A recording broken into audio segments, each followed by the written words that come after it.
Ici, c'est DSU Live. C'est DSU Live. Enjoy the association.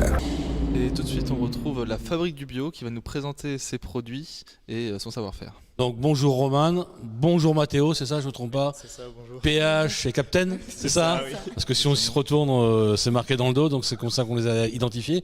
Alors c'est quoi la Fabrique du Bio? Alors en fait, c'est une coopérative de produits du Boulonnais. Donc il y aura des produits carnés, des produits laitiers.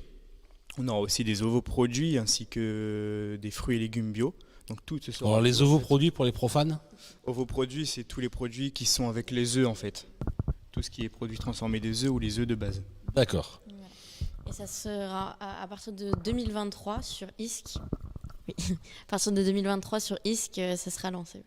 Donc là c'est en construction. C'est en construction. Oui. Alors pourquoi c'est en construction? C'est une idée qui est récente, c'est porté par des jeunes comme vous, c'est par des plus vieux. Vous faites quoi dans cette coopérative? Parce que tout à l'heure, tu parlais, Roman, que tu étais en train de voir plein d'agriculteurs, de producteurs, c'est ça? Fin de compte, c'est pas vous qui produisez? Non. Nous, on travaille avec des producteurs indépendants d'habitude, donc des agriculteurs. Et c'est pas nous qui avons lancé la chose, donc nous, on est stagiaires chez eux, surtout toi. Et donc Mathéo va s'occuper de toute la partie QHSE. QHSE, oh là là. Ça se mange, c'est quoi, c'est bon? C'est la qualité, hygiène, sécurité. Donc il va faire tout ce qui est agrémentation. Ouais. Tout ce qui est agrément. Et donc non, c'est pas du tout nous, c'est des un peu plus âgés qui s'occupent de ça. Donc nous, on les aide juste. Voilà, les plus anciens ont besoin des plus jeunes, c'est bien, je trouve, comme renversant. Et en fin de compte, le but de cette coopérative, alors, c'est mettre ensemble des producteurs pour faciliter les filières courtes, pour éviter les grands distributeurs qui margent. En fait, c'est déjà des producteurs qui vendent eux-mêmes directement chez eux ou qui vont essayer de voir des grandes surfaces. Et là, en fait, l'idée, c'est que ça va être une usine qui vont produire directement et le magasin sera à la sortie de l'usine ou en click and collect, en fait, ce sera peut-être plus tard en livraison, etc. Et le but, c'est vraiment d'aller du producteur et directement... dans l'assiette, c'est ça. À peu près. Du champ, ça passe tout de suite dans l'assiette. Et c'est quoi l'intérêt de travailler ces filières courtes, alors? Ça fait vivre déjà plus facilement les personnes qui travaillent dans le Boulonnais, en fait. Ça permet de... Oui, c'est ça, en fait. Il y a une question d'écologie aussi, d'empreinte carbone qui est importante. Déjà, c'est l'agriculture bio, donc ça renforce le côté bio et le côté local. Parce que le bio, récemment, sur ses marges de chiffres, a reculé quand même, a perdu des parts de marché relativement importantes. Parce que parfois, le bio n'est pas forcément accessible, question tarif. Et puis on s'est aperçu qu'avec la crise aussi, ça a fonctionné, mais ils perdent 1,9% de part de marché régulièrement. Ça annonce déjà le déclin du bio, ou bien il faut réinventer le bio et le rendre moins, je dirais presque le gros mot bobo. En fait, le bio, c'est vrai que tout le monde a cette idée que c'est pas forcément accessible, mais en fait, quand on regarde bien, il n'y a pas une grande différence avec ce qu'on achète d'habitude.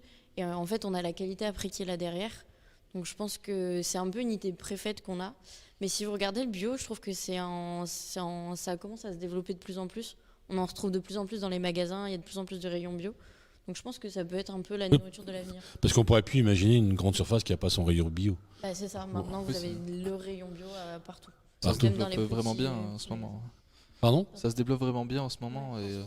Et donc c'est vrai que cette idée préconçue de l'image que renvoie le bio, c'est peut-être aussi quelque chose qu'il faut travailler pour que ça soit accessible à tout le monde, et dire que le bio n'est pas réservé à certaines personnes. Et ça, vous pensez que des coopératives, cette proximité, en fin de compte, la proximité où quand j'ai acheté mes légumes ou mon lait, j'ai quasiment discuté avec la personne qui l'a récolté il y a 1 heure ou 2 heures, j'en sais rien.